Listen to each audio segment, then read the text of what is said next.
Imagine the scene. A courtier, dressed in silks and velvets worth a fortune, hurries through a magnificent gallery in the Palace of Versailles. Sunlight streams through colossal windows, glinting off gilded carvings and priceless paintings. He is late for an audience with the king, the Sunday king, Louis XIV. He picks up his pace, his high-heeled shoes clicking on what he assumes is polished marble. But then, his foot slips. He doesn't fall on a pristine, polished floor. He lands with a sickening squelch in a pile of human feces, carelessly left in the corner of the hallway. Humiliation washes over him, but perhaps not surprise, because this was the reality of Versailles. This was the dirty secret behind the gold. This wasn't an isolated incident. This was the daily, fragrant reality of the most splendid palace in all of Europe, a place that housed up to 10,000 people at its peak.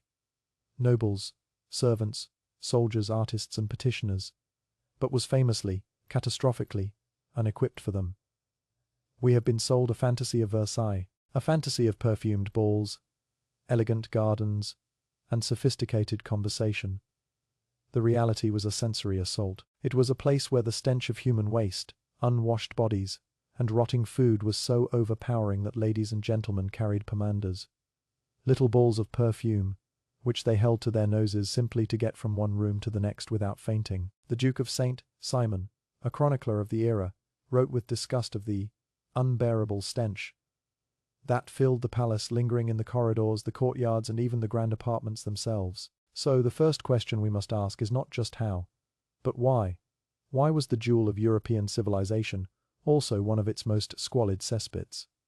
The answer is far more complex and disturbing than a simple lack of plumbing. To understand it, we have to strip away the gold leaf and look at the raw, unvarnished mechanics of power that created this gilded, filthy cage.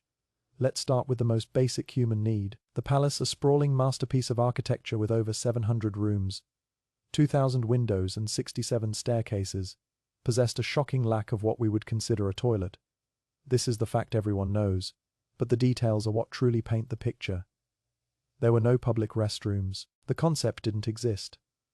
For the thousands of courtiers, visitors, and servants, the palace itself became the latrine. The grand gardens, with their meticulously manicured hedges and beautiful fountains, were a favored spot. Visitors and residents alike would simply find a secluded spot behind a bush or in a grotto to relieve themselves. The gardeners were in a constant, losing battle against the tide of human effluent that threatened to poison their pristine flower beds. Inside the palace, it was even worse. Stairwells, the dark corners of hallways, unused chambers, even fireplaces became impromptu toilets. Imagine walking up a grand, sweeping staircase and having to hold your breath and watch your step, not for fear of tripping on your gown, but to avoid the human and animal waste that littered the steps. Yes, animal waste too. The palace was a menagerie of pets. Dogs were everywhere, and they too were not house-trained. They added their own contributions to the filth, and their fleas happily jumped to their human companions. Now, you might think the king and the highest-ranking nobles had better options. And they did, but only just. The elite used a device called a chaise perque-sode, or a pierced chair. This was essentially a chair with a hole in the seat and a chamber pot, often made of silver or porcelain, placed underneath. This was a symbol of status. To be able to relieve oneself while seated, rather than squatting in a corner like a commoner, was a mark of distinction. The king's own commode was a work of art, an ornate throne for his daily bowel movements, a ceremony known as the affair. And this ceremony, like everything else in the king's life, could become a public spectacle. High-ranking courtiers were sometimes granted the bizarre honor of being present while the king was on his commode, a sign of extreme royal favor. When the pot was full, a servant would be summoned. It was the servant's job to carry this pot, brimming with royal waste, through the crowded palace corridors to the designated cesspits. And what happened if they stumbled? What happened if the corridors were too crowded? Sometimes the quickest solution was simply to empty the pot out of the nearest window. This led to a constant hazard for anyone walking below. There was a common cry in the courtyards of Versailles: "Gardez-l'eau," a corruption of the French "Prenez garde à l'eau," or "watch out for the water." It was a warning that a bucket of something unpleasant, water, urine, or worse, was about to be hurled from above. This fundamental problem of waste management created an environment that is almost impossible for us to imagine. The floors, made of exquisite wood parquet, were often soaked in urine, which seeped into the boards, creating a permanent ammoniac perfume that no amount of scrubbing could remove. The magnificent tapestries and silk wall coverings absorbed the smells of the palace. A potent cocktail of sweat, feces, urine, perfume, and food. In the summer, the heat would bake this filth, intensifying the stench to an almost physical force. In the winter, the damp cold would cling to it, a chilling miasmic vapor. It's no wonder that disease was rampant. Dysentery, smallpox, typhoid fever. These were the silent, invisible residents of Versailles, thriving in the unsanitary conditions. The beautiful courtiers, with their powdered faces and elegant clothes, were often walking incubators for deadly pathogens. An infant's chance of surviving to adulthood, even within the royal family, was shockingly low. Louis XVI outlived his son, his grandson, and one of his great-grandsons, all of whom fell victim to diseases that were almost certainly exacerbated by the palace's horrific hygiene. The filth wasn't just underfoot, it was on their bodies. Today we associate cleanliness with daily showers, soap, and deodorant. In 17th century France, they associated water with death. The prevailing medical theory, inherited from the Middle Ages, was that water, especially hot water, opened up the pores of the skin. This was considered incredibly dangerous. An open pore was an invitation for disease, for miasmas, or bad airs, to enter the body and cause sickness and plague. Consequently, full, immersion bathing was incredibly rare. The Sunday King himself is said to have taken only 2 or 3 baths in his entire adult life, and he reportedly found the experience so unpleasant and frightening that he vowed never to do it again. So, how did they stay clean? They didn't. Not in our sense of the word. Their version of hygiene was dry cleaning. A person would clean themselves by rubbing their skin vigorously with a clean, dry linen cloth. The belief was that the linen would absorb the dirt and sweat. They would change their linen shirts and undergarments frequently, sometimes multiple times a day if they were wealthy enough. A fresh white linen shirt was the ultimate symbol of cleanliness. The outer layers of clothing, the heavy silks, brocades and velvets, were almost never washed. They couldn't be. They would be ruined. Instead, they were aired out, brushed, and perfumed to mask the underlying smell of body odor and accumulated grime. And the perfume. We think of French perfume as a tool of seduction and luxury. At Versailles, it was a weapon of necessity. It wasn't a subtle dab on the wrist. It was an olfactory assault, a desperate attempt to create a personal bubble of tolerable air. The scents they used were not the light florals we prefer today. They were heavy, powerful, animalistic scents. Musk from the glands of the musk deer, civet, a fecal. Smelling paste from the civet cat, and ambergris, a waxy substance from the intestines of a sperm whale. These potent, oily scents were slathered on the skin, on wigs, and on clothing. They didn't eliminate the bad smells. They simply fought with them, creating a dizzying, cloying atmosphere that a modern nose would find utterly sickening. Imagine a room filled with 100 unwashed bodies, all sweating in heavy clothes, the air thick with the smell of waste and stale food, and then overlay that with a fog of competing, heavy animal perfumes. That was the scent of a royal ball at Versailles. This fear of water and lack of washing had predictable and gruesome consequences for other aspects of personal hygiene, most notably dental health. The mouths of the Versailles court were, to put it bluntly, disastrous. Sugar, once a rare luxury, was becoming more common among the aristocracy. They loved sugary treats, but had no concept of brushing their teeth. The result was rampant decay, abscesses, and gum disease. A courtier's smile was often a horrifying glimpse of blackened stumps, and halitosis, bad breath, was so common that it was considered normal. People learned to speak to each other from a respectful distance, or from behind a fan. The king himself suffered terribly. Louis XVI had notoriously bad teeth. By the time he was in his 40s, he had lost most of the teeth on his upper left jaw. This led to a truly horrific medical incident in 1685. The king was suffering from a series of painful abscesses in his upper jaw. His royal surgeons decided the only solution was to remove the remaining teeth and cauterize the wound. There was no anesthetic. The king, the absolute monarch of France, had to endure the procedure fully conscious, held down in a chair, The surgeons used crude pliers to remove the remaining teeth from his jaw. But the operation was a catastrophe. In their violent haste, they didn't just remove the teeth. They shattered his jawbone and ripped out a significant portion of his palate, the roof of his mouth. This created a fistula, a permanent hole, that connected his mouth directly to his nasal sinus. The surgeons then attempted to cauterize this ghastly wound with red, hot coals, a procedure they had to repeat 14 times as the king writhed in agony. The result was a living nightmare for Louis. Every time he drank, liquid would pour out of his nose. When he ate, food would become lodged in the hole, leading to constant, foul, smelling infections. His surgeons would have to irrigate this wound daily, searing it out in a painful and humiliating ritual. The Sunday king, the most powerful man in the world, was left with a maimed face and breath, so foul it was said to be noticeable from several feet away. This was the price of 17th century dentistry, even for a king. And what of their hair? Those magnificent cascading wigs worn by both men and women were not just a fashion statement.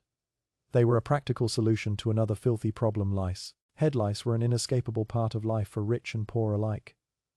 To combat them, nobles would often shave their heads completely. The natural hair, crawling with pests, was replaced by an elaborate wig, a towering construction of human or horse hair called a peruke. These wigs were expensive and difficult to clean. They were rarely washed. Instead, they were powdered with flour or starch to make them look white, and to help absorb grease and dirt. This powder, often scented, would cake onto the wig, creating a perfect starchy food source for a new colony of lice and other vermin. It was not uncommon for a courtier to set their wig on a stand at night, and find it crawling with parasites in the morning. Sometimes, mice would even nest in the larger, more elaborate wigs worn by the ladies. So far, we have painted a picture of a palace that was a feast for the eyes and an ordeal for every other sense.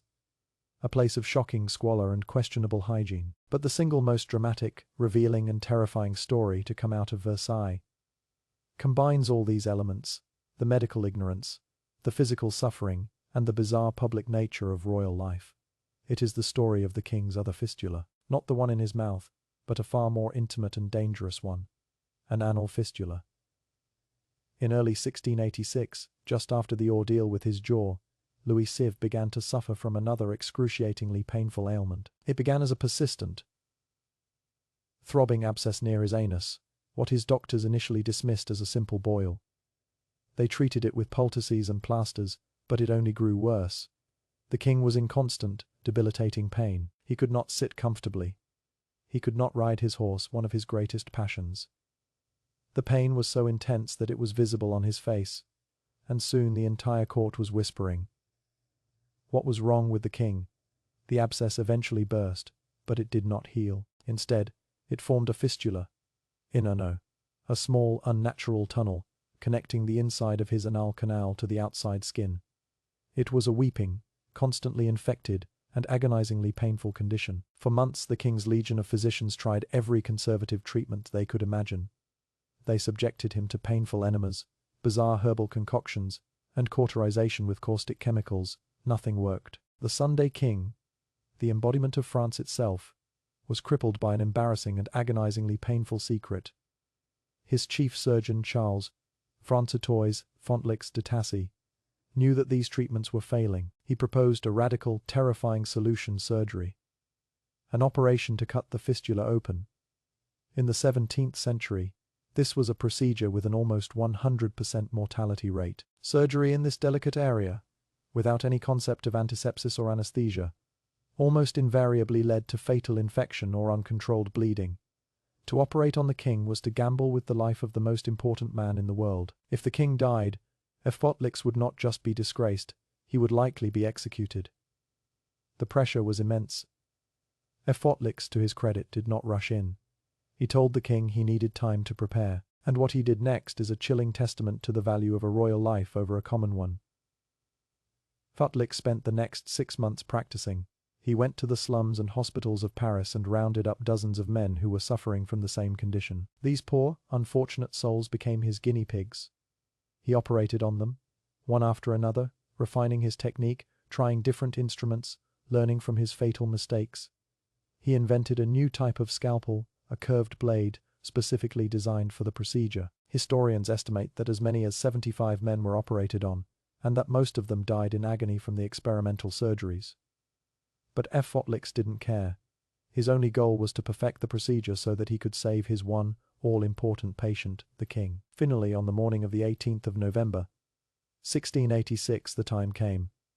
The operation was to take place in the king's own bedchamber at Versailles. It was a scene of terrifying tension. The king, pale but resolute, was positioned on his bed. His chief ministers and his secret wife, Madame de Maintenon, waited nervously in the antechamber. Fortlix and his team of assistants entered. There was no anesthetic.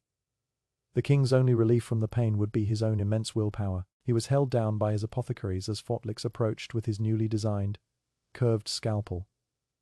The surgeon made the first incision, laying open the entire fistula tract.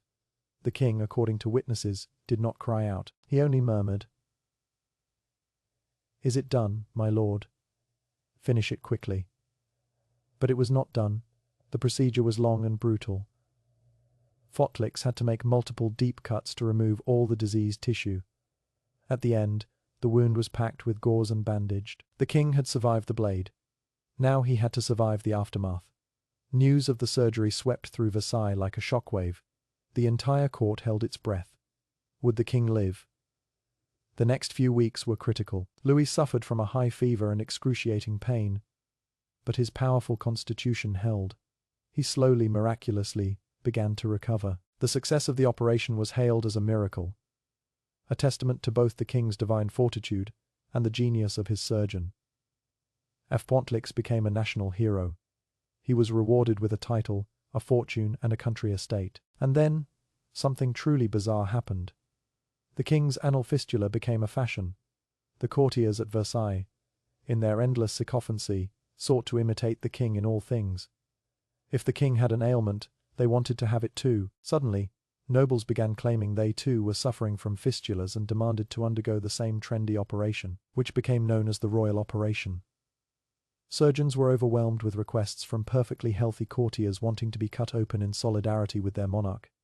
It became a mark of honor to have the same scar as the king. An anthem was even composed to celebrate the king's recovery, with the lyrics, "God Save the King," which, legend has it, was heard by the composer Handel on a visit to Paris, and later adapted into the British national anthem. This incredible, gruesome story encapsulates the paradox of Versailles, a place of immense suffering and medical barbarism, wrapped in a veneer of glory and trend, setting fashion. A world where the king's most private agony becomes a public spectacle and a desirable status symbol. And this brings us to the core of our question. Why? Why did they live like this? Why did 10,000 of the most powerful and wealthy people in France choose to live in a crowded, stinking, disease-ridden palace enduring conditions that we would find utterly unbearable? The answer lies in one man, Louis Chiv. The Sunday King wasn't just a ruler, he was the center of the universe. He had deliberately and brilliantly engineered a system where power, wealth, and status flowed directly from one source, proximity to his person. To be away from Versailles was to be a nobody. To be in the countryside, on your own magnificent estate, was to be in political exile. The only thing that mattered was being seen by the king, catching his eye, being present for the intricate rituals that governed his every waking moment. This was the genius and the tyranny of Versailles. The palace was not designed primarily as a home. It was a stage. It was a machine for social control. The endless, complex rules of etiquette. Who could sit on a stool in the Queen's presence? Who could wear a hat? Who had the right to knock on a door versus scratching it with a fingernail? Were not just frivolous customs. They were the mechanisms of power. They kept the nobility occupied, competing with each other for trivial honors, while Louis consolidated absolute power. The nobles had to be there. They abandoned their own chateau, which often had better sanitation and more space, to live in tiny, squalid apartments, carved out of the palace's upper floors and attics. A high-ranking duke might be granted a two-room apartment for himself, his wife, his children, and his servants. They lived on top of each other, sacrificing all comfort and dignity for the chance to be near the sun. And so the filth was a direct consequence of this political system. The palace was dangerously overcrowded because the king willed it to be. The sanitation was an afterthought because the palace's true purpose was spectacle and surveillance, not comfort and hygiene. The courtiers endured the stench, the disease, and the indignity because it was the price of admission to the greatest show on earth. They would rather smell the royal filth than be irrelevant. This is the truly dirty secret of Versailles. It's not just the stories of feces in the hallways or the king's horrific surgeries. The real secret is that the splendor was built on a foundation of calculated human misery. The gold, the mirrors, the art. They were the beautiful fat added of a system that demanded the surrender of personal dignity in exchange for a flicker of reflected glory. Versailles was a trap, a beautiful, glittering, and profoundly filthy trap, and for over a century, the nobility of France walked willingly into it, holding their perfumed handkerchiefs to their noses, smiling through their rotten teeth, and praying the king would notice them as they stepped carefully around the mess on the floor.